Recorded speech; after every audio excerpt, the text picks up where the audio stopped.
Suku Dayak yang merupakan salah satu penduduk asli Kalimantan punya budaya unik, yaitu kepemilikan akan benda-benda yang berasal dari bagian tubuh harimau. Contohnya taring yang digunakan sebagai benda pusaka. Namun anehnya di Kalimantan sendiri tidak ada harimau yang hidup saat ini. Lantas dari mana benda-benda itu berasal? Lebih jauh lagi, ada pertanyaan yang telah lama coba untuk diungkap, yaitu kenapa tidak ada harimau di Pulau Kalimantan? Padahal wilayah di sekitarnya seperti Pulau Jawa, Bali, Sumatera, hingga Semenanjung Malaya menjadi habitat asli dari kucing besar ini. Dan Kalimantan pernah menyatu dengan wilayah-wilayah tersebut di masa lalu. Apa yang membuat Kalimantan menjadi pengecualian bagi sang Raja Rimba?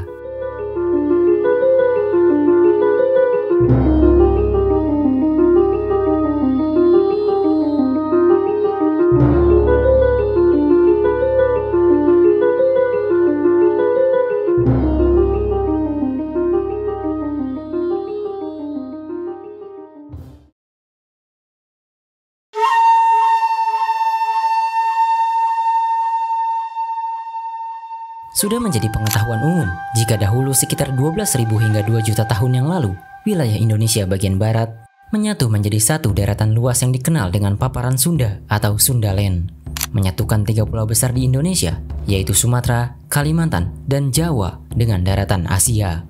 Alhasil, wilayah-wilayah itu memiliki beberapa kesamaan flora dan fauna. Paparan ini masih ada sampai sekarang, namun tenggelam di bawah lautan, membuat wilayah yang dulunya menyatu tersebut menjadi terpisah dalam bentuk gugusan pulau. Harimau sendiri adalah spesies kucing besar asli dari benua Asia. Mereka tidak ditemukan secara alami selain di benua Asia. Pada masa ketika paparan Sunda masih berada di atas permukaan laut, terbentanglah jembatan darat yang memungkinkan berbagai spesies untuk bermigrasi ke selatan. Melalui jalur inilah harimau yang berasal dari Asia Timur menyusuri Semenanjung Malaya, menyeberang ke Sumatera, lalu ke Jawa, dan akhirnya mencapai Bali. Jejak keberadaan mereka di masa lampau dapat ditemukan dalam bentuk fosil yang berasal dari kala Pleistosen di berbagai situs purba di Indonesia. Salah satunya adalah fosil harimau Trinil yang diperkirakan berusia sekitar 1,2 juta tahun. Ditemukan di tepi Bengawan Solo, tepatnya di situs Trinil, Ngawi, Jawa Timur. Sementara itu, salah satu yang paling terkenal adalah harimau ngandong. Diduga sebagai salah satu subspesies harimau terbesar yang pernah ada, yang ditemukan di situs Ngandong, Blora, Jawa Tengah. Ketika zaman es mulai berakhir, suhu bumi perlahan meningkat dan menyebabkan gletser serta lapisan es mencair. Akibatnya, permukaan laut pun naik secara drastis dan menenggelamkan paparan Sunda.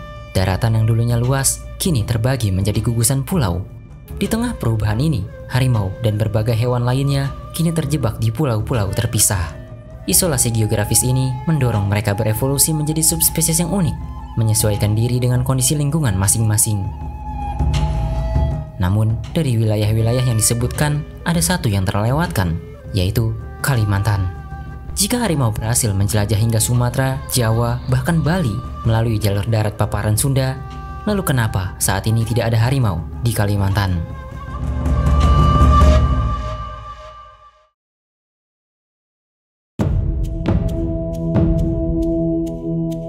Beberapa suku asli Kalimantan termasuk diantaranya adalah suku Dayak.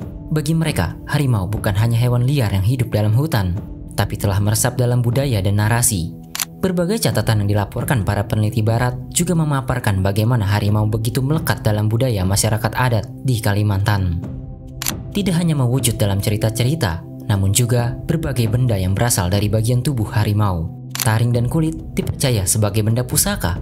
Setiap suku tampak memperlakukan benda-benda pusaka itu dengan kepercayaan yang berbeda-beda. Salah satunya dipercaya sebagai jimat pelindung.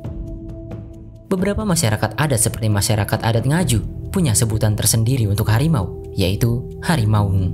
Dalam sebuah artikel yang disajikan oleh Mongabay dari hasil liputan mereka kepada seorang pemimpin masyarakat adat Dayak Ngaju, memperlihatkan mandau yang dihiasi taring yang diduga milik harimau. Kata sang narasumber, taring itu berasal dari harimau yang diburu leluhurnya. Ia juga mengatakan jika seseorang laki-laki bisa memburu dan membunuh harimau saat istrinya sedang hamil, maka anaknya kelak akan tumbuh menjadi raja atau pemimpin. Tapi masalahnya, tidak ada bukti ilmiah tentang keberadaan harimau di Kalimantan saat ini. Lalu dari mana masyarakat adat punya cerita tentang harimau dan benda-benda pusaka itu? Nah, adik di sungai dia buaya, kakak di darat dia harimau. Benda-benda pusaka yang berasal dari bagian tubuh harimau dan cerita-cerita yang beredar biasanya merupakan hasil dari warisan turun-temurun dari para buyut kepada anak cucunya. Memori itu tampaknya masih hidup dalam budaya masyarakat adat Kalimantan. Beberapa orang di Kalimantan juga mengaku pernah melihat harimau dan mereka mampu membedakannya dengan macan dahan. Lantas dengan bukti-bukti tersebut, bukankah berarti harimau pernah ada di Kalimantan? Logikanya tidak sesederhana itu. Sayangnya, cerita-cerita dan benda-benda pusaka belum dapat menjadi bukti yang kuat.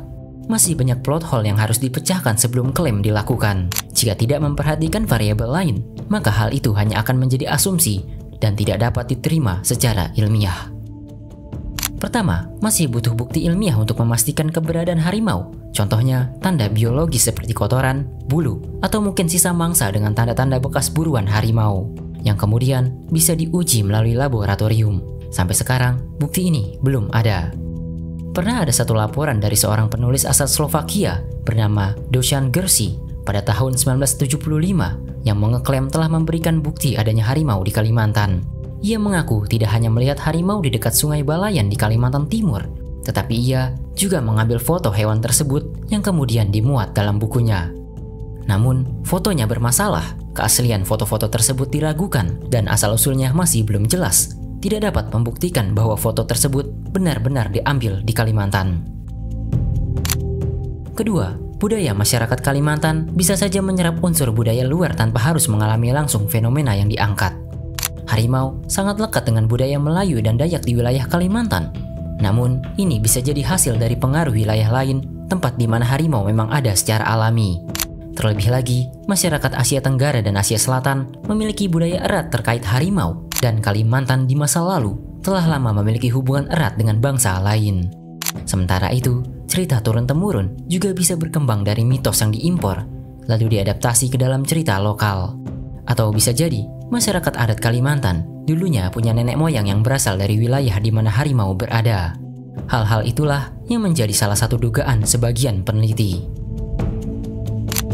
Ketiga, barang pusaka harimau tidak menunjukkan asal-usulnya. Taring, kulit, atau kuku harimau yang ditemukan di Kalimantan belum tentu berasal dari harimau yang hidup di sana. Bisa jadi, itu adalah barang yang didapat dari luar Kalimantan.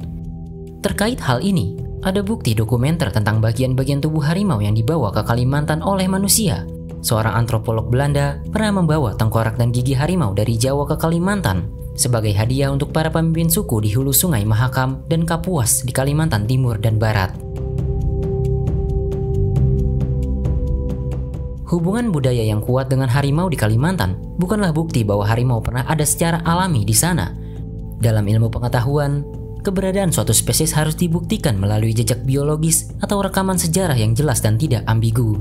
Lalu, bagaimana dengan orang-orang yang mengaku melihat atau mendengar keberadaan harimau? Kesaksian pribadi tidak dapat dijadikan bukti ilmiah karena sulit untuk memverifikasi kebenaran dari kesaksian yang diberikan. Belum lagi, ada kemungkinan kesalahan identifikasi.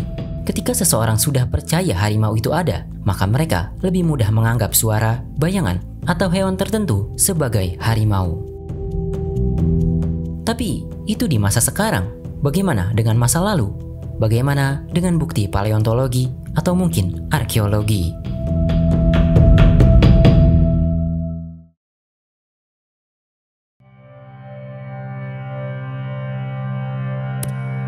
Setelah mengetahui bagaimana harimau hidup dalam budaya sebagian masyarakat adat Kalimantan, namun tetap belum cukup untuk membuktikan jika harimau ada atau pernah hidup di Kalimantan. Sekarang, coba kita bertanya, apakah jangan-jangan Kalimantan tidak cocok untuk habitat harimau? Terletak di garis khatulistiwa, Kalimantan memiliki iklim tropis dengan curah hujan tinggi dan sinar matahari yang bersinar sepanjang tahun. Di bawah kondisi ini, membentang hutan hujan tropis yang lebat, dihiasi oleh lahan gambut dan aliran sungai yang deras. Apakah lingkungan seperti ini tidak cocok untuk harimau? Meskipun survei pada tahun 2011 di Riau, Sumatera, menggunakan kamera trap menunjukkan bahwa harimau memiliki kepadatan paling rendah di lahan gambut, habitat yang banyak ditemui juga di Kalimantan. Ini jugalah yang pernah dijelaskan oleh Bapak Canik Halawit. Lengkapnya, kalian bisa tonton di kanal YouTube beliau. Ada beberapa perbedaan dari skala, misalnya luas rawa yang ada di Kalimantan dibandingkan Sumatera. Namun bukan berarti harimau mustahil berada di lahan gambut. Dan terlepas dari itu, harimau dikenal sebagai spesies yang sangat adaptif. Mereka mampu hidup di berbagai jenis habitat, mulai dari hutan lebat di Sumatera, padang rumput terbuka di India, hingga wilayah bersalju di Siberia. Jadi dari sisi habitat, Kalimantan seharusnya tidak menjadi hambatan untuk tidak adanya harimau sama sekali. Lalu, bagaimana dengan ketersediaan mangsa? Kalimantan justru memiliki kekayaan fauna yang potensial sebagai mangsa harimau, seperti babi hutan, rusa sambar, kijang, hingga banteng. Jadi harusnya ketersediaan mangsa tidak jadi masalah. Atau jangan-jangan harimau kalah saing dengan predator lain? Di Kalimantan, kucing terbesar adalah macan dahan. Namun di Sumatera, harimau dapat hidup berdampingan dengan macan dahan tanpa konflik berarti. Bahkan di India dan Jawa, harimau mampu berbagi wilayah dengan kucing besar lain seperti macan tutul. Begitupun beruang. Di berbagai tempat, harimau mampu berbagi ruang dengan beruang. Jika habitat mendukung, mangsa tersedia, dan persaingan minimal, lagi-lagi, mengapa tidak ada harimau di Kalimantan? Peneliti bernama Eric Major, ia pernah mengajukan 4 poin terkait harimau di Kalimantan yang ia terbitkan pada jurnalnya tahun 1999. Pertama, harimau kemungkinan tidak pernah ada di Kalimantan. Kalimantan mungkin tidak cocok untuk habitat harimau, atau harimau mencapai Sumatera, Jawa, dan Bali saat ketiga pulau itu masih terhubung, namun Kalimantan sudah terpisah. Kedua, harimau pernah ada di Kalimantan, namun punah akibat kondisi ekologis yang kurang mendukung. Ketiga, kemungkinan kecil bahwa harimau masih ada saat ini di Kalimantan dalam jumlah yang sangat terbatas. Terakhir, ada kemungkinan bahwa harimau pernah dibawa oleh manusia ke Kalimantan dan sempat hidup liar. Namun, Eric Major menerbitkan jurnalnya di tahun 1999. Pada kala itu, belum ada bukti kuat terkait tanda-tanda keberadaan harimau di Kalimantan. Mungkin akan berbeda jika ia menulisnya di masa sekarang. Secara mengejutkan, sejumlah jurnal ilmiah terbaru pernah melaporkan penemuan fosil yang dikonfirmasi milik harimau di Pulau Kalimantan. Pada tahun 2007, para peneliti melaporkan temuan fosil harimau dari situs arkeologi Taman Nasional Niah di Sarawak, Malaysia. Fosil tersebut merupakan bagian dari koleksi museum hasil penggalian antara tahun 1954 hingga 1966. Setelah diteliti, fosil itu diidentifikasi sebagai metakarpa atau tulang telapak tangan harimau yang diperkirakan berasal dari sekitar 13.000 tahun yang lalu, tepatnya pada masa Pleistosen akhir. Kemudian pada tahun 2019, laporan serupa kembali mencuat, kali ini dari wilayah Kalimantan Tengah. Fosil harimau berupa mandibula atau rahang bawah lengkap dengan taring ditemukan di dalam lapisan sedimen gambut di tepi barat Sungai Kahayan beberapa kilometer dari utara Palangkaraya. Berdasarkan penanggalan lapisan sedimen, fosil tersebut diperkirakan berusia sekitar 22.000 tahun, menjadikannya lebih tua daripada temuan di Niah. Pada masa itu, Kalimantan masih menjadi bagian dari daratan paparan Sunda. Temuan-temuan ini membuka cakrawala baru tentang misteri keberadaan Sang Raja Rimba di tempat yang telah lama menjadi laboratorium alam yang terkenal di seluruh penjuru dunia dengan biodiversitasnya.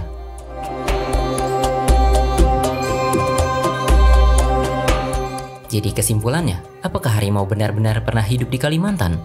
Dari bukti-bukti fosil yang ditemukan, memberikan petunjuk kuat bahwa harimau memang pernah mendiami Kalimantan di masa lalu. Kemungkinan mereka menyebar ke Kalimantan pada saat masih tergabung dalam paparan Sunda. Artinya, meskipun tidak ada harimau liar yang hidup di Kalimantan saat ini, jejak fosil yang tersisa menjadi saksi bahwa pulau ini pernah menjadi bagian dari wilayah jelajah kucing besar tersebut. Sekian dulu video kali ini. Terima kasih. Jika kalian ingin mendukung keberlangsungan channel ini, berikan dukungan dengan berdonasi lewat Saweria, scan QR berikut, atau klik link di deskripsi.